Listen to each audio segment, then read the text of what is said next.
Welcome to Wickerson Studios, continuing along with this Rhino lab. As you can see here, just written a little plugin, ANEMONE plugin, which is, as soon as you go into plugins, you might want to consider writing things in Python for iterations. But as you can see, this is an extension of the Rhino Education Lab. GH Basic Python's in curves, taking a look at the curve menu in Rhino, going down to line and starting to make single line and line segments. So as we follow that down to curve line, Rhino commands single line. A way to create a single line is very simple. I will take this off and put this on. A single line can be created obviously by 2 points, and I've chosen to just move that through a -5 to 5 point in the XYZ, and then turn it out as a line.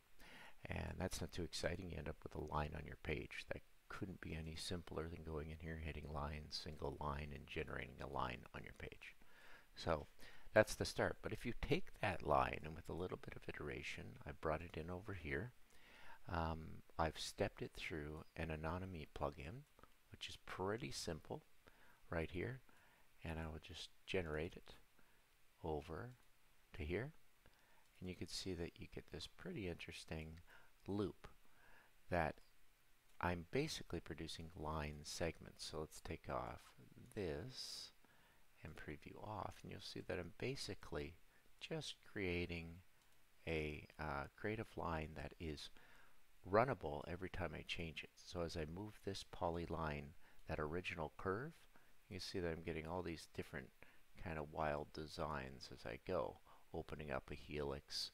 You could set the pattern, you can change the numbers on these. They don't have to be as open. You don't have to turn them through a full rotation because I allowed myself a sense of pi. So I'll change that and kick the script off, and you see I can tighten up my curves. It's actually a really fun little script to play with. So you get 24 line segments that you're able to alter, but you have to rerun the ANEMONE plugin each time. You see that one was really stepping. Let's bring this one down pretty flat. It'll be a pretty straight line, I think.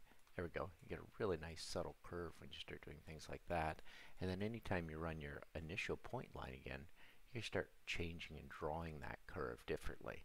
I think this is a really powerful, wonderful way to get to understand generating polylines. And these actually are polylines. They're actually straight segments. You could see that when you put it through, whether it's a pipe tool or if you put it through a subdivision tool or things like that. But pretty fun because you can get in here to your little script. All I've done is written an iterative script that takes data, outputs it, introduces it to a curve, finds its endpoint, or rotates it, uses the same logic to orient it, send that data back to itself, and repeat that as many times as I want in the trigger. So if I only set it 16 times, it's not going to draw as high a curve. But I like 24, plus I like the number. I like the way it updates. The only thing you have to remember with ANEMONE plugins is you have to record your data. If you don't record your data, you're just going to see each line as it's popping in. But a very nice little script. I think I'm going to put this one on for line segments to generate a pretty interesting diagram. It could be pretty fun. I might have to shrink it down a bit to make it work. But plugin ANEMONE is pretty fun. I've always called it the wrong name. I'll do some sandbox tools with when I'm done this. But like I said, pretty fun little tool to tighten up your curves. I'm using the same angle right now, so it's kind of drawing it off in any direction, kind of like a tentacle. And you can really use this iterative process to drive some pretty interesting geometry. I'm going to pull it up like that subtle curve, go back to all four, zoom extends all. We'll just alter it again, have it draw, and pipe, and we can always reset it. And then the other things I have in here are the vector. I can change the way the vector actually points as to where it's drawing it. So watch this one. Starts to alter that a bit. Let's really accentuate this one up to 1. And there you go. You pull it right down in the Z.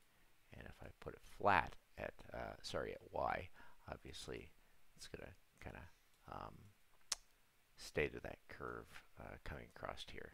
But it still is affected not only by that vector, it's affected by the way the curve is oriented. So really nice control as you get over this. So just play around with it. You will have to download the plugin ANEMONE, which is fine, but I've run it in probably the quickest, simplest script I can think of with an orient and a rotation. But if you're going to be doing that a lot, you may want to package those away into ANEMONE, and I think for the more advanced user, you're going to probably want to run those in Visual Studio Code or in GH over here in the Math tab, the GH Python Node, GH Python Remote, C#, or you can hop to it. But for right now, since we're teaching node scripting, it's probably best just to get plugins up and running and learn how to program. Okay, thanks very much for watching.